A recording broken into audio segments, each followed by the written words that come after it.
रुकते हैं। देखा जाए, हम लोग 97 के कुछ सवाल बचे थे उसको खत्म करते हैं, 2000 तक खत्म करके फिर 11 से शुरू करते हैं, ठीक ना।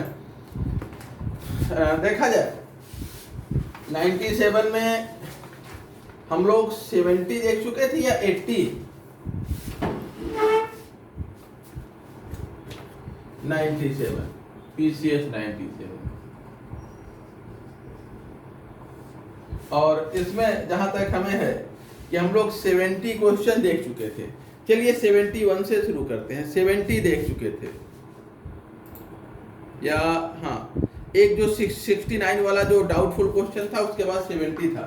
70 देख चुके थे, क्वेश्चन 71 आते हैं। क्वेश्चन 71 देखा जाए, एन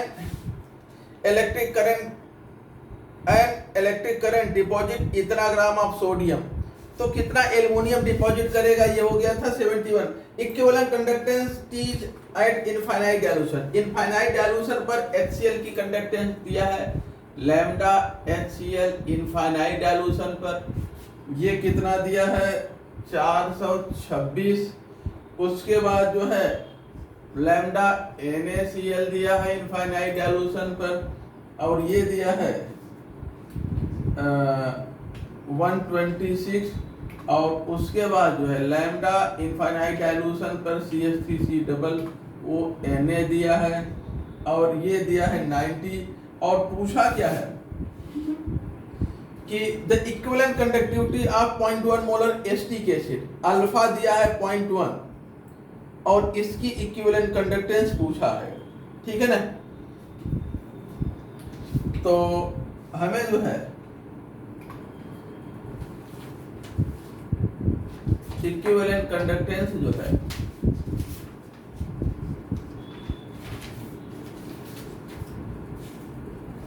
ये पूछा गया है, इक्विवेलेंट कंडक्टेंस एसिटिक एसिड का पूछा गया है। तो देखा जाए, यदि हम इसका और इसका ऐड करके इसका सब्ट्रैक्ट कर दें तो हमें इक्विवेलेंट कंडक्टेंस मिलता है एसिटिक एसिड का इनफाइनाइट डाइल्यूशन पर। इनफाइनाइट डाइल्यूशन पर हमें मिलेगा, नमस्ते भैया। तो इक्विवेलेंट कंडक्टेंस एसिटिक एसिड का हमें कैसे मिलेगा, हम इक्विवेलेंट कंडक्टेंस ले इनफाइनाइट डाइल्यूशन पर सोडियम एसिटेट, और उसके बाद इसमें जोड़ ले इक्विवेलेंट कंडक्टेंस इनफाइनाइट डाइल्यूशन पर HCl, और इसमें से सब्ट्रैक्ट कर दें इक्विवेलेंट कंडक्टेंस इनफाइनाइट डाइल्यूशन पर NaCl का, ठीक है ना। तो हमें इसका मिल जाएगा इक्विवेलेंट कंडक्टेंस, हमें मिल जाएगा इनफाइनाइट डाइल्यूशन पर। तो ये होगा कितना, इसकी वैल्यू है 90 प्लस 426 माइनस 126, यही करना है। इसको ऐड करके इसको सब्ट्रैक्ट करना है।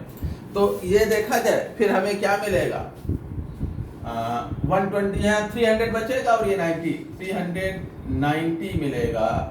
ये इक्विवेलेंट कंडक्टेंस है इनफाइनाइट डाइल्यूशन पर, ठीक है।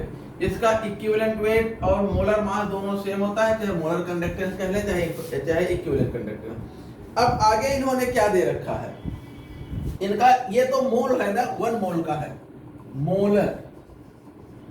इन्होंने 0.1 मोलर की बात कही है, डेसी मोलर, यानी कि ये 1 मोल का है।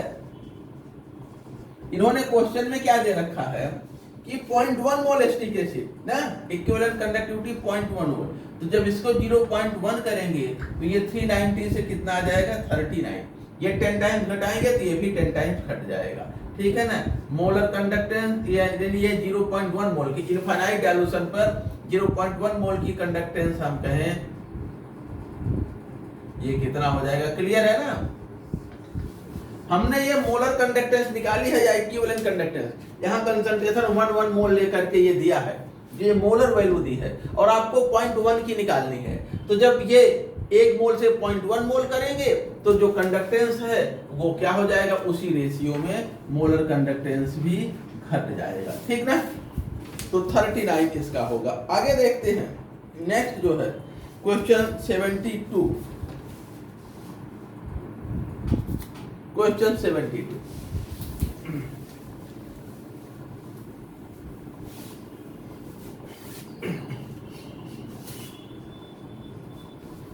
72 फॉर अ रिएक्शन, ये रिएक्शन दी हुई है A B A plus plus B minus, ठीक है। द डिग्री ऑफ आयोनाइजेशन 1% है, डिग्री ऑफ आयोनाइजेशन अल्फा कह लें 1% है, यानी कि 0.001 है। 100 में एक तो एक में इतना, ठीक है ना। आगे कहना है if the initial concentration of A B is 0.1 mole, इसका इनिशियल कंसंट्रेशन 0.1 मोल है। इक्विलिब्रियम कांस्टेंट पूछा है, इसके एक मोल में से इतना डिसोसिएट हो रहा है, 1% है ना, यानी 100 में से एक तो एक में से इतना 0.01 आएगा ना, 0.01, ठीक है। 100 में एक तो एक में क्या होगा 1/100 यानी 0.01, ठीक है। तो 0.01, तो अब देखा जाए अगर हम एक मोल लेते हैं 1 पर एक मोल लेते हैं तो इतना डिसोसिएट हुआ, तो 0.1 में से कितना डिसोसिएट होगा, ठीक है। या आप 100% ले लीजिए, जैसे कि तो इक्विलिब्रियम पर इसका कितना बचेगा 0.1 माइनस 0.01, और इसका कितना बचेगा 0.01 बनेगा, और इसका भी 0.01 बनेगा। तो पूछा क्या है, equilibrium constant Kc equal to हो जाएगा 0.01 इंटू 0.01 अपॉन 0.1 माइनस 0.01, ठीक है ना। अब सॉल्व कर लीजिए, तो रिजल्ट हमें लगता है 10 टू पावर माइनस 5 वाला आया है। सॉल्व करेंगे तो 1 इंटू 10 पावर माइनस 5, ठीक है ना।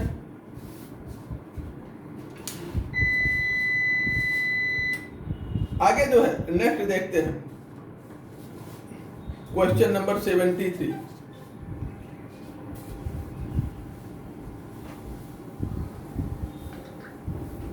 क्वेश्चन 73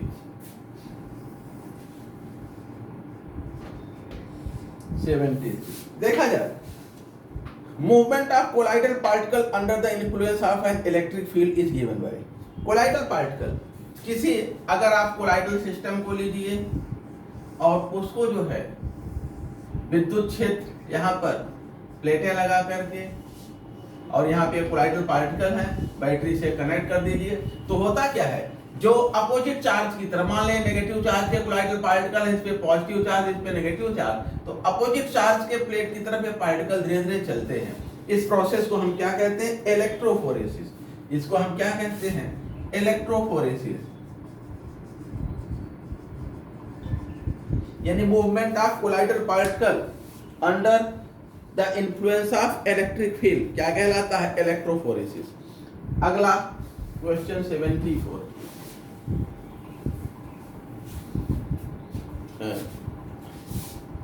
अजय ईमेल नीचे से देख ले रहे हैं अपने पेज। चलिए आगे देखते हैं, नेक्स्ट जो है क्वेश्चन 74। एक आइंस्टाइन, एक मोल फोटॉन एक आइंस्टाइन के बराबर होता है। 1 मोल फोटॉन की जो एनर्जी होती है वो किसके बराबर होती है, Avogadro number into h new की। एक फोटॉन की एनर्जी h न्यू होती है। एक मोल फोटॉन में इतने, एक मोल में इतने फोटॉन होते हैं, तो एक मोल फोटॉन का मतलब Avogadro number into h new, ठीक है। और इसी को हम एक आइंस्टाइन कहते हैं, 1 आइंस्टाइन। एक मोल फोटॉनों की जो एनर्जी होती है वो एक आइंस्टाइन कहलाती है, ठीक है ना। और इसमें जो है 6.02 इंटू 10⁻23 क्वांटा एक आइंस्टाइन कहलाएगा, ठीक है ना। एवोगैड्रो नंबर होता है 6.022 इंटू 10⁻23 क्वांटा, यही बराबर है 1 आइंस्टाइन। आगे देखते हैं question 75। Which one of the following statement is not applicable for a concentration cell? Concentration cell के लिए कौन सा अप्लीकेबल नहीं है। पहला जो है, standard electrode potential of the cell is 0। Concentration cell में दोनों इलेक्ट्रोड एक ही पदार्थ के होते हैं, बस उनमें उनकी कंसंट्रेशन में परिवर्तन होता है इलेक्ट्रोड रिएक्शन से।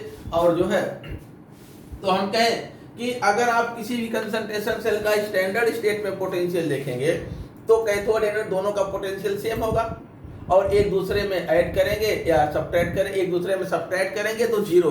एक रिडक्शन पोटेंशियल को कैथोड के रिडक्शन पोटेंशियल से एनोड के रिडक्शन पोटेंशियल को घटा करके सेल का पोटेंशियल प्राप्त करते हैं।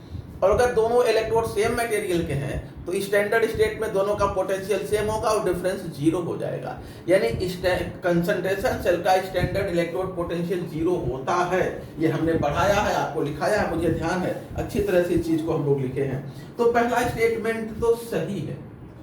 आपको जो है नॉट अप्लीकेबल वाला प्राप्त करना, जो अप्लीकेबल ना हो।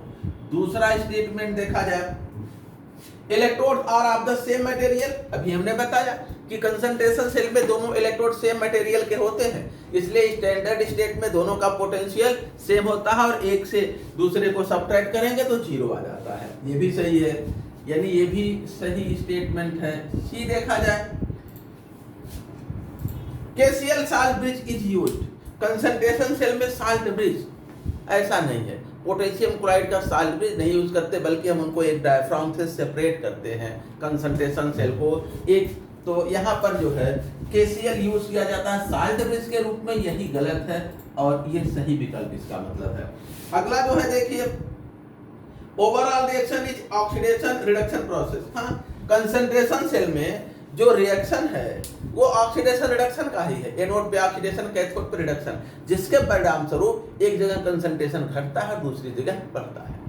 तो एक जगह कंसंट्रेशन बढ़ता है, एक जगह घटता है, उसका कारण क्या है? रिडॉक्स रिएक्शन का होना, ऑक्सीडेशन रिडक्शन रिएक्शन का होना।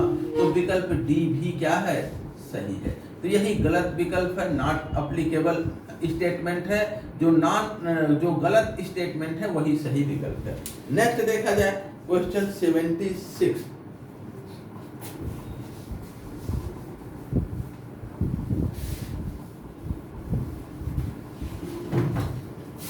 क्वेश्चन 76,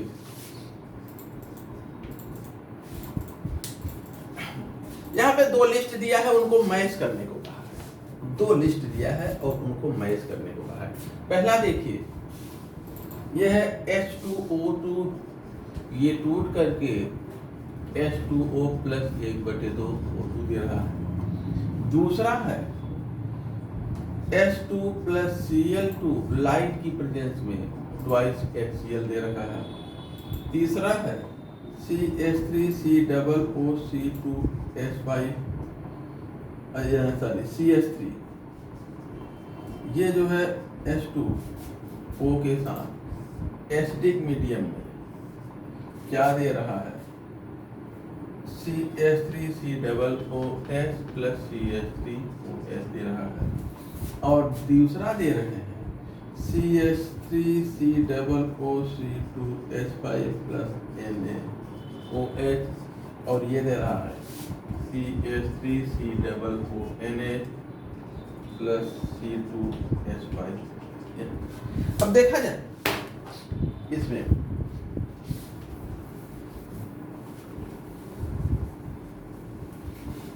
दो चीजें। अब इसमें अगला लिस्ट क्या दिया है? इसमें मॉलिक्यूलरिटी और ऑर्डर दिया है।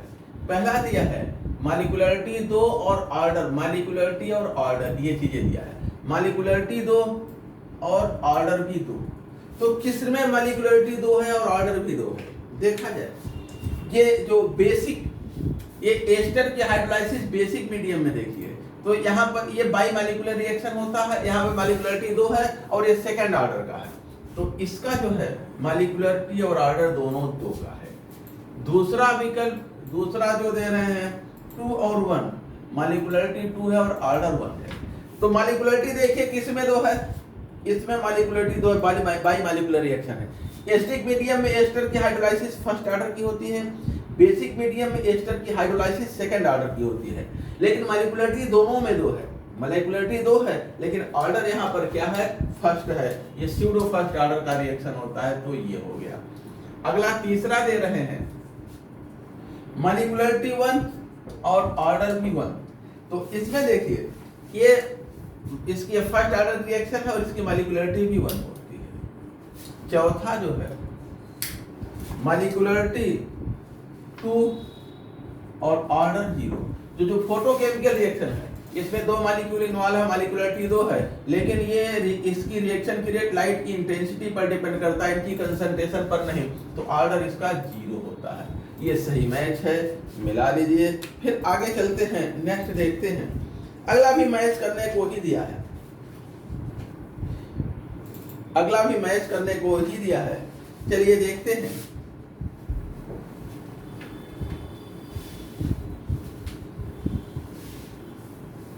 Question 77,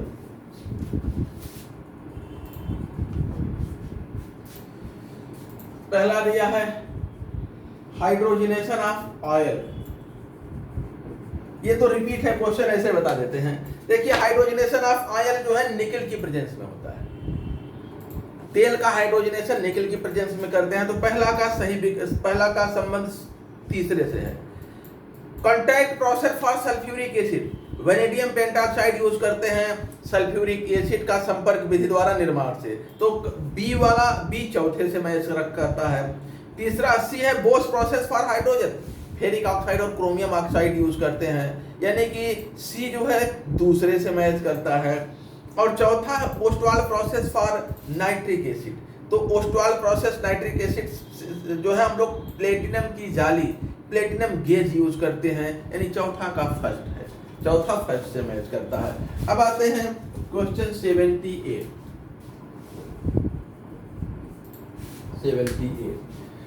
read the following state, अच्छा एसर्शन और रीजन के सवाल है। स्टेटमेंट दिया है और इसको पढ़ना है, पढ़ करके सही विकल्प बताना है। तो देखा जाए, rate of reaction normally increases by a factor of 2 to 2 or 3 for every 10 degree rise in temperature. यदि किसी अभिक्रिया का तापमान 10 डिग्री सेल्सियस बढ़ाया जाए तो उसके वेग में 2 से 3 गुना की वृद्धि हो जाती है, ठीक है ना। और ये हम लोग effect of temperature on the rate of reaction में पढ़े हैं, और ये स्टेटमेंट तो सही है। अब इसका कारण क्या दे रहे हैं? कारण दे रहे हैं increase in temperature increases the fraction of activated molecule. कारण बता रहे हैं कि ताप बढ़ाने पर सक्रिय ऊर्जा को धारण करने वाले, यानी कि एक्टिवेटेड मॉलिक्यूल्स का फ्रैक्शन, उनका प्रभाव, उनकी संख्या बढ़ जाती है, इसलिए जो है रिएक्शन का रेट बढ़ता है। ये भी सही है। तो कथन और कारण दोनों सही है। कथन की सही व्याख्या कारण कर रहा है, कारण जो है कथन की सही व्याख्या है। ए और आर दोनों सही है, और आर ए का सही एक्सप्लेनेशन करता है, तो विकल्प इसमें पहला सही होगा। नेक्स्ट है 79।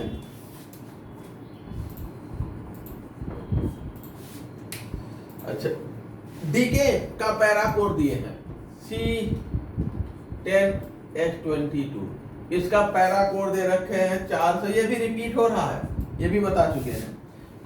और मेथाइलिन का पैरा कोड दे रखे हैं 39।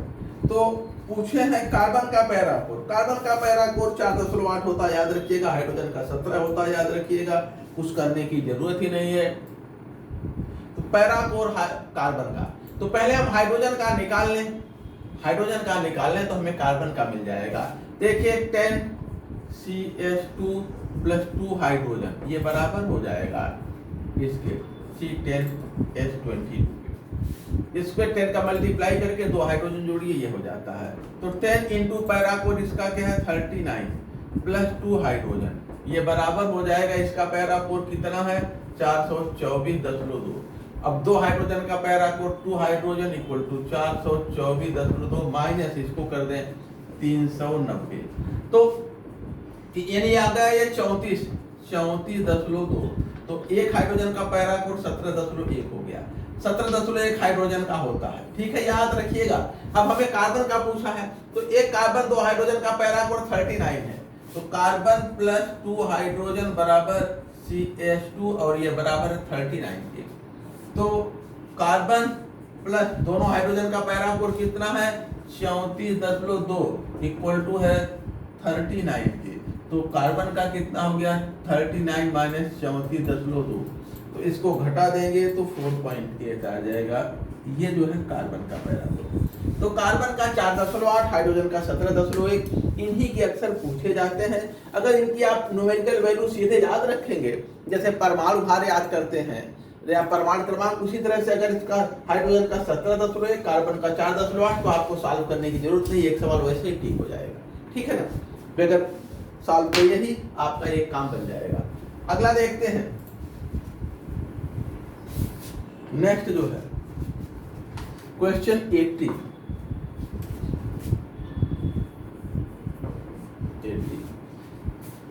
इनकरेक्ट स्टेटमेंट, आपको इनकरेक्ट स्टेटमेंट ये आपको बताना है। पहला है reciprocal of viscosity is called fluidity. Viscosity का जो रेसिप्रोकल है ये फ्लूइडिटी कहलाता है। ये विस्कोसिटी है, फ्लूइडिटी है, ये तो सही है। दूसरा इनका कहना है, ये भी पूछा गया है एक साथ, viscosity of an iso compound is less than normal compound. ये ध्यान देंगे, ब्रांचिंग के साथ विस्कोसिटी बढ़ती है। ब्रांचिंग विस्कोसिटी मॉलिक्यूल की इंक्रीज करती है ब्रांचिंग के साथ। Viscosity of molecule of compound increases भी, ये ध्यान रखेंगे, with branching of molecule, branching of molecule. तो अगर हम किसी नॉर्मल और आइसो कंपाउंड को देखें, जैसे एन ब्यूटेन और आइसो ब्यूटेन, नॉर्मल ये एन ब्यूटेन है और ये आइसो ब्यूटेन है ना, तो यहाँ कोई ब्रांच नहीं है, ब्रांच है, तो ये एन है और ये आइसो है, तो इसकी विस्कोसिटी ज्यादा होगी इससे। विस्कोसिटी आइसो की, क्योंकि यहाँ ब्रांचिंग है, ये ज्यादा होगी विस्कोसिटी एन से, क्योंकि नॉर्मल में कोई ब्रांचिंग नहीं है। तो इनका क्या कहना है, विस्कोसिटी आइसो की लेस है, विस्कोसिटी आइसो की ज्यादा होगी क्योंकि इसमें ब्रांचिंग है, और ये लेस बता रहे हैं, अर्थात यही दूसरा वाला गलत स्टेटमेंट है और यही सही विकल्प है। जो गलत स्टेटमेंट है वही हमें ढूंढना है, तो गलत वाला स्टेटमेंट ही सही विकल्प है, ठीक है ना। आगे, viscosity of the liquid decreases with increase in temperature, सही है। अगर किसी लिक्विड का टेम्परेचर बढ़ाते हैं तो विस्कोसिटी घटती है, ठीक है ना, और गैस का टेम्परेचर बढ़ाते हैं तो विस्कोसिटी बढ़ती है। लिक्विड और गैस में अलग अलग रिलेशन है, लिक्विड का टेम्परेचर बढ़ाइए तो विस्कोसिटी घट जाती है, गैस का टेम्परेचर बढ़ाएंगे तो विस्कोसिटी बढ़ जाती है। ये ध्यान देंगे, अपोजिट है दोनों, दोनों लिखाया है आपको। अब आते हैं क्वेश्चन 70, अच्छा क्वेश्चन 80 के बाद 81। हाँ, डी वाला भी ऑप्शन पढ़ते हैं। अच्छा, डी वाला देख लीजिए, डी वाले में क्या है, 80 था ना। N allyl compound generally has a viscosity less than that of the corresponding isopropyl। एक एलाइल है, एलाइल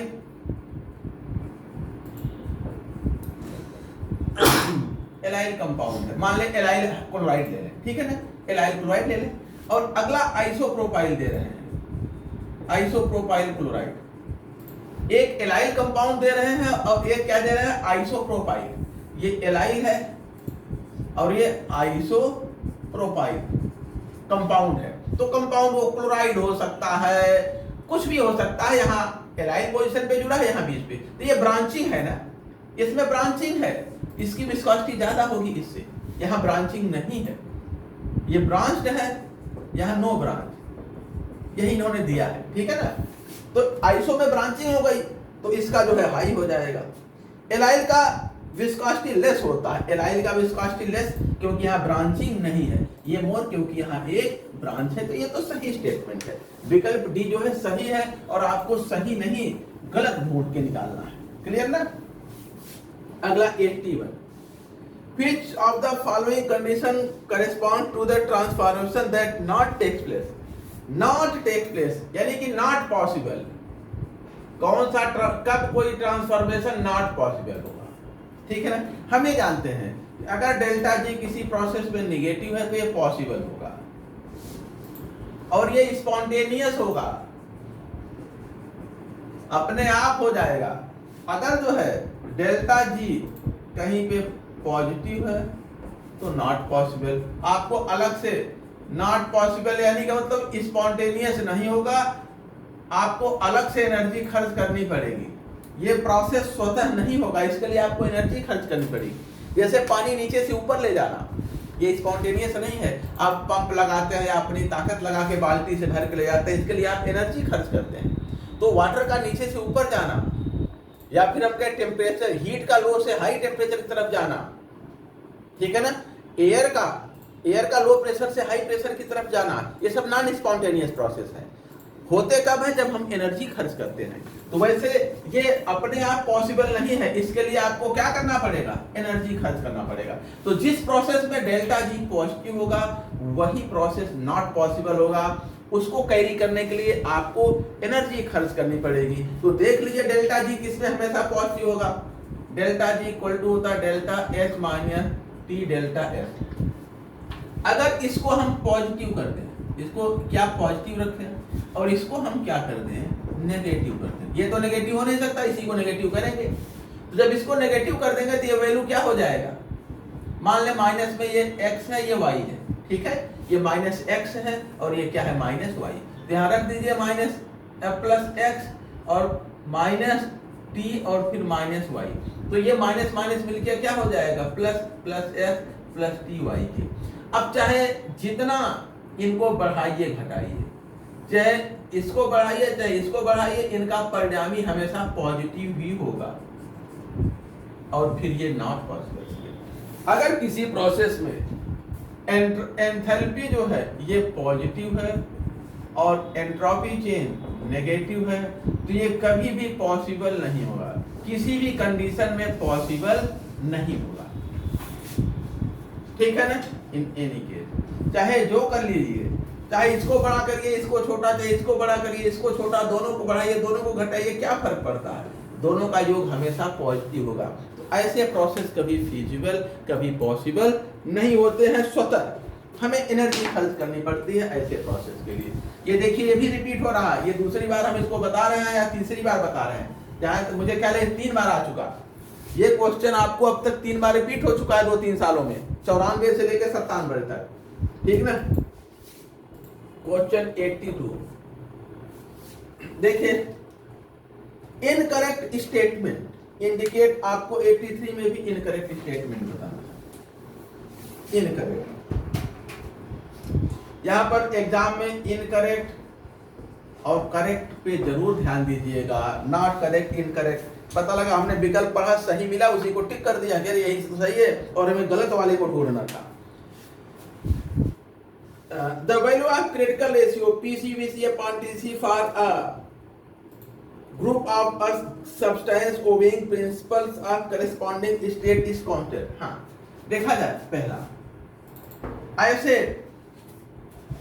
पदार्थ जो लॉ ऑफ करस्पॉन्डिंग स्टेट का अनुपालन करते हैं, प्रिंसिपल ऑफ करस्पॉन्डिंग स्टेट का अनुपालन करते हैं, वो जो उनके लिए पीसी बीसी अपान बीसी अपान टीसी ये 3/8 आर के बराबर होता है और ये कांस्टेंट होता है, ठीक है ना। ये सही स्टेटमेंट है, ये गैसियस स्टेट में मिलेगा, सबसे लास्ट में पढ़ा है लॉ ऑफ करस्पॉन्डिंग स्टेट।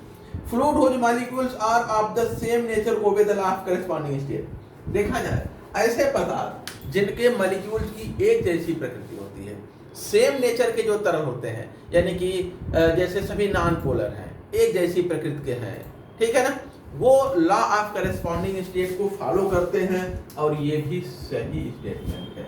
तीसरा, simple organic molecules of non polar character obey the law of corresponding state. अभी भी मैंने बताया कि एक जैसे नेचर को हों, और सिंपल नॉन पोलर जो हों, नॉन पोलर वो लॉ ऑफ करस्पॉन्डिंग स्टेट को फॉलो करते हैं, ये भी सही है। जरा अब एक ही बचता है, वही गलत होना चाहिए, देख लिया जाए। Associated molecule also obey, associated molecule obey नहीं करते, आपकी नोट से मैंने स्पष्ट लिखा है एसोसिएटेड मॉलिक्यूल आल्सो ओबे, नहीं ये गलत है, नहीं करते, अर्थात यही सही विकल्प है। Associated molecule law of corresponding state को ओबे नहीं करते हैं, ठीक है ना। अब चला जाए आगे, देखा जाए नेक्स्ट क्वेश्चन 84 कर लिया जाए, कहीं से कर ली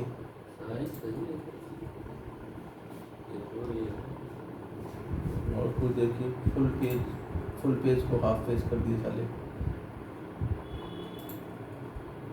नहीं, ये फुल पेज जो है ना, यहाँ नीचे फिर से बैठ गई, ये फुल पेज जो दे रहा है इसको खोलिए, हाँ उसको छोटा करिए, 4 गुणे 6 में कर दीजिए, अब प्रिंट निकालिए, शायद छोटा हो जाए।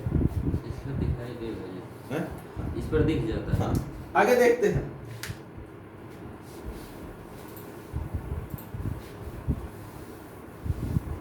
नेक्स्ट क्वेश्चन 84 नहीं 83, क्वेश्चन 83 देखा जाए। 2 इलेक्ट्रोड रिएक्शंस आर रिटन, ये भी रिपीट हो रहा है लेकिन इसको फिर से देख लीजिए क्योंकि इस पे आप लोगों को डाउट होता है। 2 इलेक्ट्रोड रिएक्शन है, Ag++ इलेक्ट्रॉन और ये Ag बना रहा है। E0 क्या दे रखे हैं, ये रिडक्शन है ना, तो रिडक्शन पोटेंशियल है ये +0.80 वोल्ट। और कॉपर देखा जाए 2 इलेक्ट्रॉन और ये दे रहा C, यह E0 क्या है, ये भी रिडक्शन है +0.34 वोल्ट। यहाँ सिल्वर का रिडक्शन है, यहाँ कॉपर का रिडक्शन है और दोनों का जो पोटेंशियल है ये रिडक्शन पोटेंशियल है। हम जानते हैं कि जिसका रिडक्शन पोटेंशियल लो होता है या ऑक्सीडेशन पोटेंशियल हाई होता है वो एनोड का काम करता है। लो हाई ऑक्सीडेशन पोटेंशियल या हम कहें लो रिडक्शन पोटेंशियल, ये क्या होता है, एनोड होता है। ठीक है ना, एक चीज याद रखिए, तो अगला जो होगा वो कैथोड होगा। अब हम जानते हैं कि ई सेल कैसे प्राप्त करते हैं। रिडक्शन पोटेंशियल कैथोड का माइनस रिडक्शन पोटेंशियल एनोड का। ठीक है ना, तो रिडक्शन पोटेंशियल कैथोड का कितना है, कैथोड ये है तो ये हो जाएगा 0.80 माइनस 0.34। अब घटा के देख लीजिए, हमें लगता है 0.46 आएगा, 0.46 आ जाएगा +0.46, ये सही उत्तर है। इस चीज को ध्यान रखिएगा क्योंकि अच्छा एक चीज और आप लोगों की तरफ डाउट आता है, जैसे यहाँ 2 मोल इलेक्ट्रॉन है ना, हम बैलेंस करने के लिए यहाँ 2 से मल्टीप्लाई करते हैं, यहाँ 2 यूज है तो यहाँ 2 करना है तो 2 से मल्टीप्लाई कर दिए, तो ये मल्टीप्लाई नहीं होगा, ध्यान देंगे, इसको हम 2 से मल्टीप्लाई नहीं करेंगे। हमें आयनों की संख्या बढ़ाने पर रिडक्शन पोटेंशियल मल्टीप्लाई नहीं होता या ऑक्सीडेशन पोटेंशियल। किसी परमाणु से एक इलेक्ट्रॉन निकालने के लिए जो हम विभव आरोपित करते हैं उसी को हम रिडक्शन पोटेंशियल या ऑक्सीडेशन पोटेंशियल कहते हैं।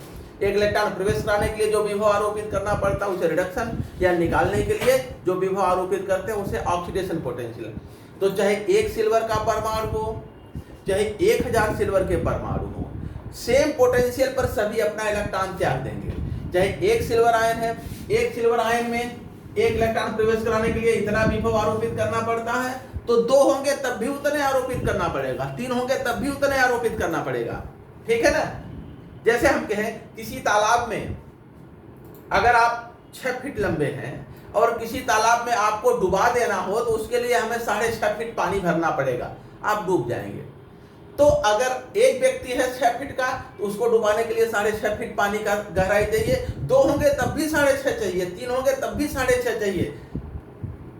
तो अगर आप 6.5 फीट में चाहिए, एक व्यक्ति को 6 फीट की एक कोई लाठी गाड़ दीजिए, कोई डंडी रखिए, या 25-30 डंडियां गाड़ दीजिए, कोई डंडी दिखेगी नहीं क्योंकि सबकी लंबाई पानी की सतह से कम है।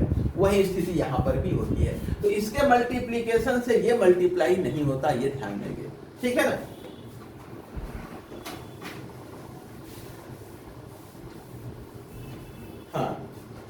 हाँ बोलिए।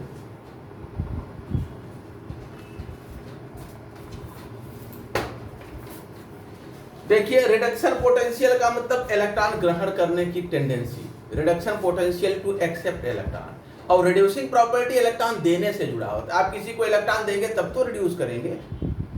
तो अगर आपका रिडक्शन पोटेंशियल हाई है, आपकी इलेक्ट्रॉन लेने की प्रवृत्ति हाई, तो देने की कम होगी, आपका रिड्यूसिंग पावर पुअर होगा। ठीक ना, आगे देखते हैं क्वेश्चन 84।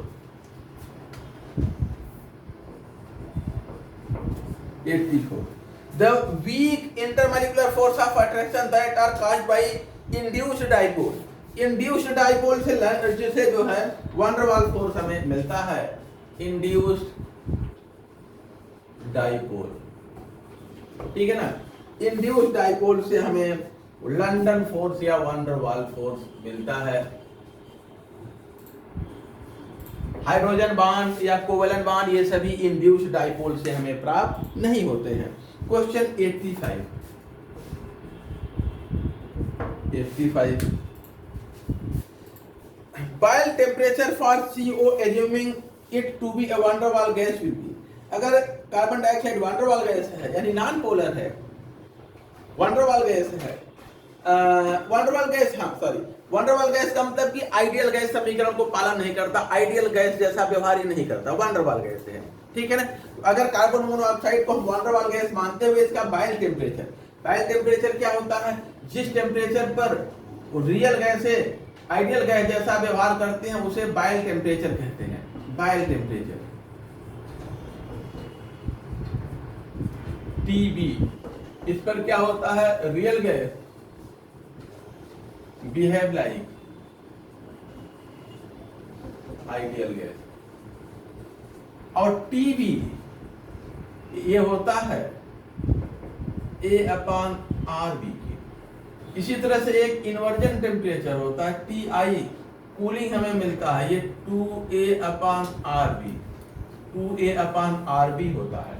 तो हमें TI ध्यान रख, TB पूछा गया है, A की वैल्यू दे रखा है, इसमें जो है van der Waals gas constant A की वैल्यू 359, उसके बाद कांस्टेंट B की वैल्यू दे रखा है 0.0427 और R की वैल्यू लीटर स्क्वायर में 0.0821 होता है, हम जानते हैं।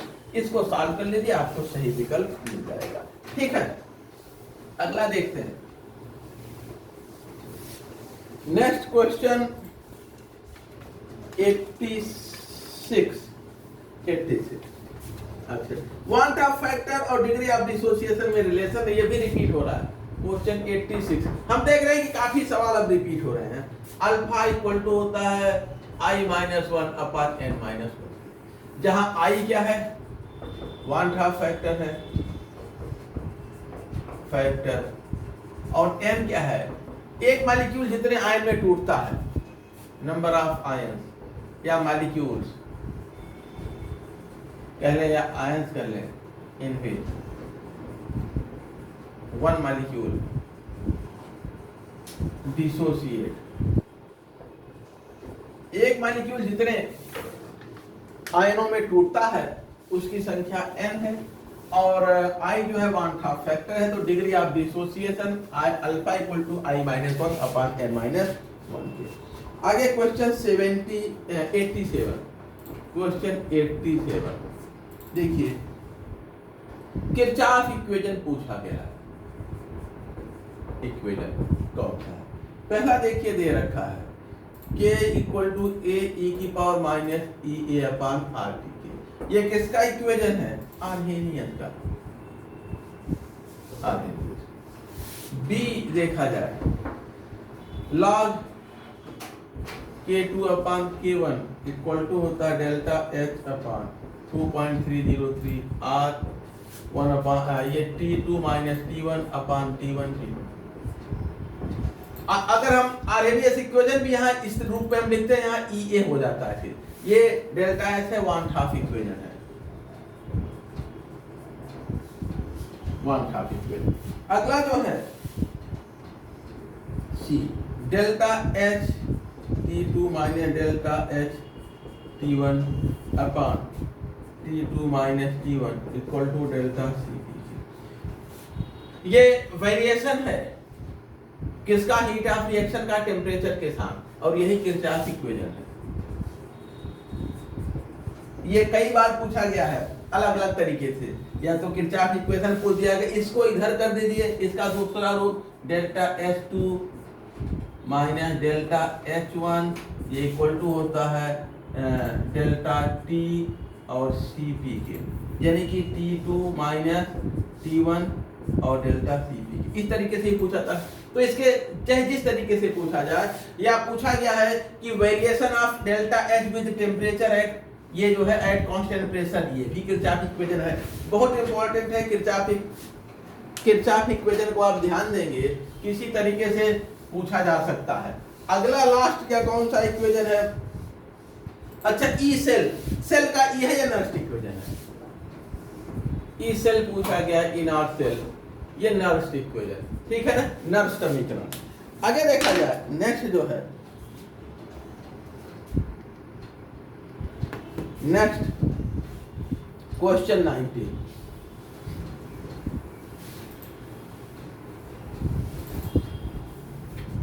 क्वेश्चन 19,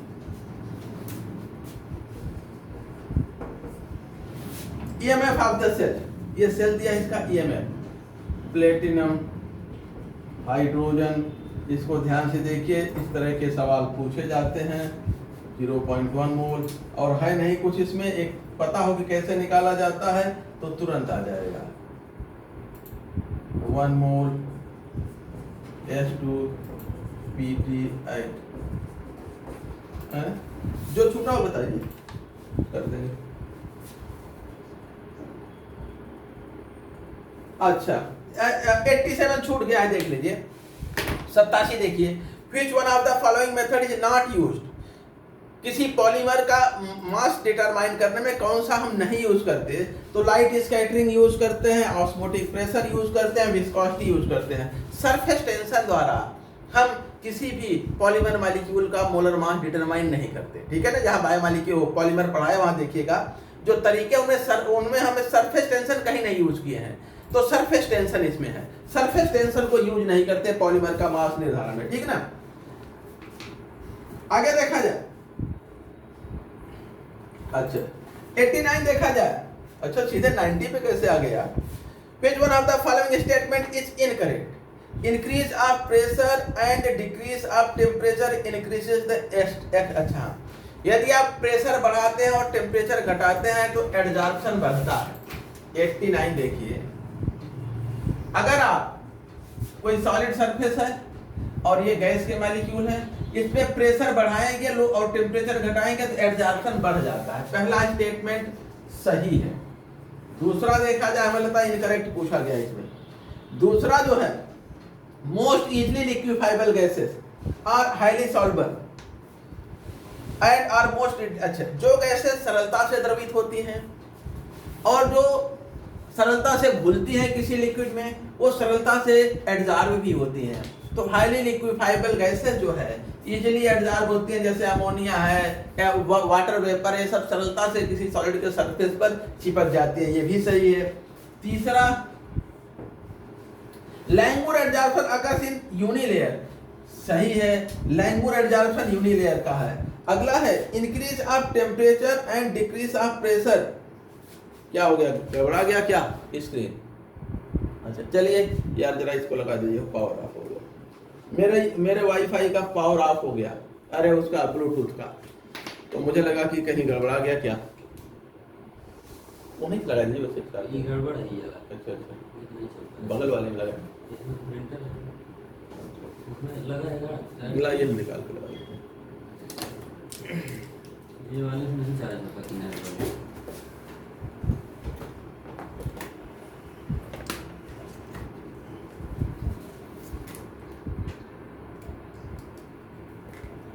देखिए स्क्रीन रोटेट तो नहीं कर गया, रोटेट कर गया ना। आगे इनका कहना है कि तीसरा स्टेटमेंट है कि जो गैसें जो है लैंगूर एडजॉर्प्शन यूनिमॉलिक्यूलर होता है, यूनिलेयर होता है, ये भी सही है। बी क्या कहना है, increase of temperature and decrease of pressure, ताप बढ़ाएंगे और प्रेशर घटाएंगे तो मॉलिक्यूल दूर भागते हैं, एडजॉर्प्शन घट जाता है, और इन्होंने बढ़ने की बात की है, तो यही गलत है, यानी यही सही विकल्प है। आगे क्वेश्चन 90 पे देखते हैं। क्वेश्चन 90 में जो है हमें सेल का पोटेंशियल सेल निकालना है, सेल का पोटेंशियल ई नॉट सेल निकालना है, ठीक है। 25 डिग्री सेल्सियस पर ये दिया है। तो देखिए ई सेल ये होता है E naught cell minus 0.0591 upon n log। log किसका? हम लोग कंसंट्रेशन लेते हैं एनोड का अपॉन कैथोड का। तो एनोड अपॉन कैथोड, ये एनोड होता है नेगेटिव चार्ज, एनोड, और ये कैथोड होता है पॉजिटिव होता है। तो anode minus cathode, anode upon cathode, upon cathode, ठीक है ना। तो यहाँ n जो है इलेक्ट्रॉन जो इन्वॉल्व है, HCl है, एक इलेक्ट्रॉन इन्वॉल्व होगा, n की वैल्यू यहाँ 1 होगा, तो ये हो जाएगा। अच्छा, क्योंकि दोनों तरफ देखिए हाइड्रोजन इलेक्ट्रोड ही है ना, दोनों तरफ हाइड्रोजन गैस है, तो स्टैंडर्ड हाइड्रोजन इलेक्ट्रोड का जो सेल का पोटेंशियल होगा वो 0 हो जाएगा। ये 0 माइनस यहाँ पे 0.0591 और लॉग एनोड का कंसंट्रेशन क्या दे रखा है, कंसंट्रेशन एनोड का 0.1, कैथोड का 1 दे रखा है 1, तो ये हो जाएगा 10 घात -1 और यहाँ -1 हो जाएगा और इधर log 10, तो ये हो जाएगा -0.0591 log 10 घात -1, तो ये हो जाएगा -1 इधर आ जाएगा तो प्लस हो जाएगा 0.0591 log 10। log 10 की वैल्यू 1 होती है, तो जो सेल का पोटेंशियल आ गया ई सेल, ये हो जाएगा कितना 0.591 वोल्ट, इतना वोल्ट, ठीक ना। अब ये इसमें जो विकल्प दिए हैं, विकल्प देखिए, विकल्प मिली वोल्ट में दिए हैं, तो मिली वोल्ट का मतलब 1000 से गुणा कर दीजिए, या हम कहें ई सेल वोल्ट में नहीं दिए हैं, ये हो जाएगा 1000 से गुणा करेंगे तो यहाँ आ जाएगा 3 पॉइंट पे 10 बढ़ जाएगा तो 59.1 मिली वोल्ट, ठीक है ना। वोल्ट में दिया है तो ये है, मिली वोल्ट में दिया है तो 1000 से गुणा कर दीजिए। अब आगे देखते हैं, मिटा दें,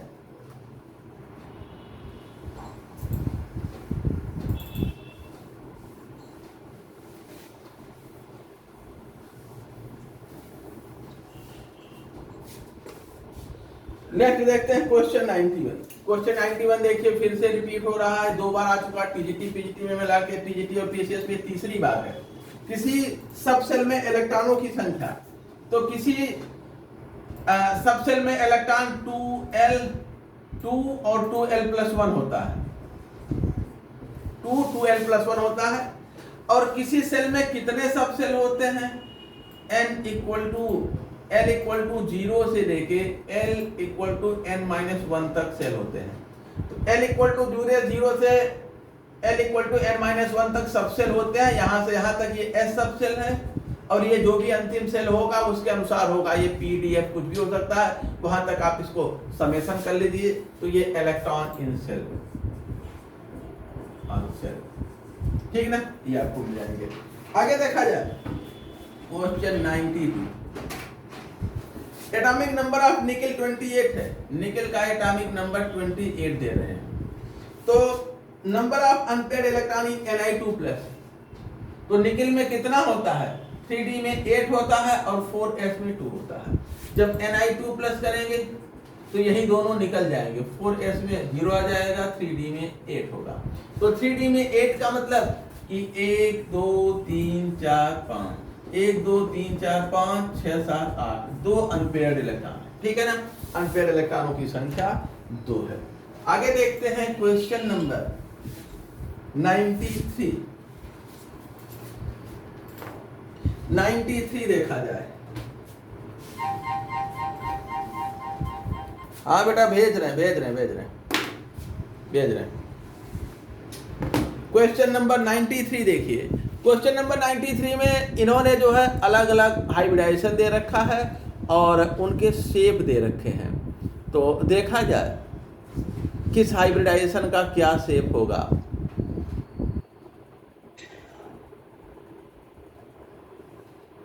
अलग अलग हाइब्रिडाइजेशन में अलग अलग शेप दे रखे हैं।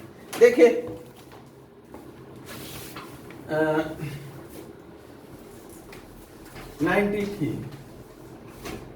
D2sp3 ये कैसा होता है, ऑक्टाहेड्रल। उसके बाद D3sp3 ये होता है पेंटागोनल बाईपिरामिडल, पेंटागोनल बाईपिरामिडल। अगला होता है sp3, ये टेट्राहेड्रल है। अगला है dsp2, ये स्क्वायर प्लेनर है। ठीक है, देख लीजिए। आगे जो है इसको भी बताने की बहुत जरूरत नहीं थी। आगे देखा जाए क्वेश्चन जो है 94 देखिए। बेकिंग सोडा बेकरी में जो यूज होता है सोडियम बाइकार्बोनेट होता है NaHCO3। Laughing gas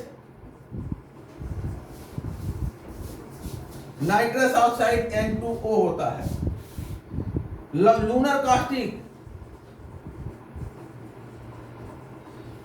caustic silver nitrate को कहते हैं। फॉस्जीन COCl2 होता है। ये सभी ध्यान कर लीजिए, ये भी पूछे गए हैं, ये पूछा गया है और ये पूछा गया। ये दोनों, ये तो रिपीट हो रहे हैं दो बार, ये अभी रिपीट नहीं हुए हैं। लाफिंग गैस और लूनर कास्टिक पहला चौथा रिपीट है, ये दूसरी तीसरी बार। पहला और चौथा मल्टीपल टाइम पूछे गए हैं। क्वेश्चन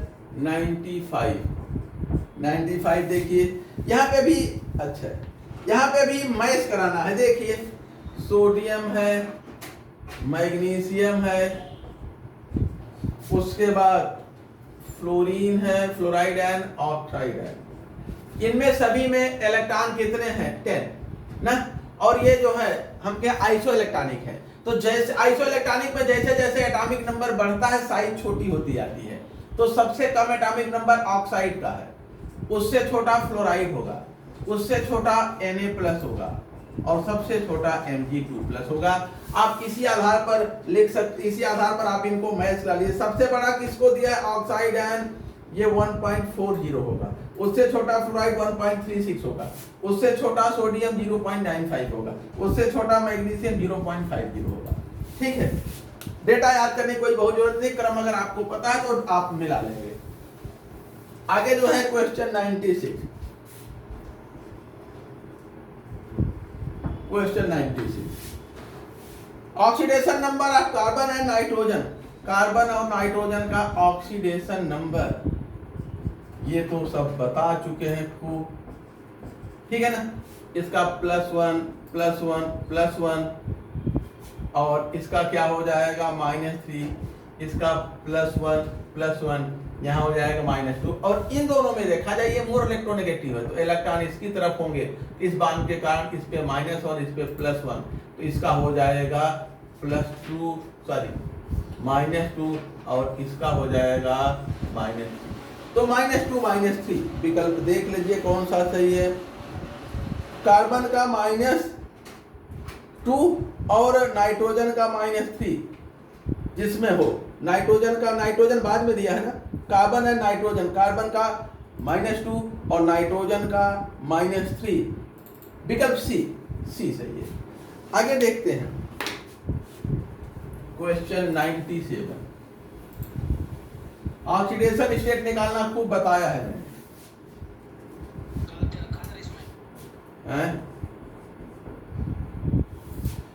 देखा जाए mass of uranium 234 equivalent to 1 curie. ठीक है ना, ये भी सवाल टीजीटी में भी पूछा गया है। Uranium 234 equivalent to 1 curie. देखिए 1 क्यूरी इन्होंने दे रखा है। 1 क्यूरी ये 3.7 × 10⁻10 डिसइंटीग्रेशन पर सेकेंड है। ठीक है ना। अब अगर हम मान लें कि कितने मास से इतना डिसइंटीग्रेशन मिल रहा हो, ठीक है ना। अगर यूरेनियम के जो है का एक मॉलिक्यूल जब डिसइंटीग्रेट कर रहा है ना, एक एटम डिसइंटीग्रेट करेगा तो एक डिसइंटीग्रेशन मिला। इतना डिसइंटीग्रेशन करने के लिए यूरेनियम के हमें इतने मॉलिक्यूल चाहिए जितना ये है। एक एटम जो है ये एक डिसइंटीग्रेशन देता है। एक डिसइंटीग्रेशन ऐसा मान लें यूरेनियम का एक आइटम एक डिसइंटीग्रेशन देता है, तो इतने डिसइंटीग्रेशन के लिए हमें कितना आइटम चाहिए? 3.7 इंटू 10 डिसइंटीग्रेशन पर सेकेंड के लिए हमें इतने ही मॉलिक्यूल चाहिए, आइटम चाहिए, 10 आइटम चाहिए ना, इतने आइटम चाहिए। और इतने आइटम का ग्राम में मास पूछा है, तो हम ये जानते हैं कि इतने आइटम का मास कितना हो जाएगा।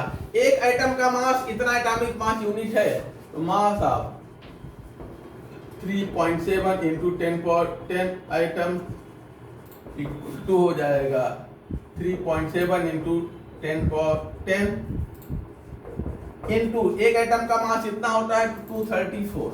ये एटॉमिक मास यूनिट आ गया, एक आइटम का एटॉमिक मास यूनिट। ठीक है, इसको ग्राम में पूछा गया है, रिजल्ट ग्राम में कन्वर्ट करना है, तो एक एटॉमिक मास यूनिट कितना होता है? 1.66 इंटू 10⁻24 ग्राम होता है।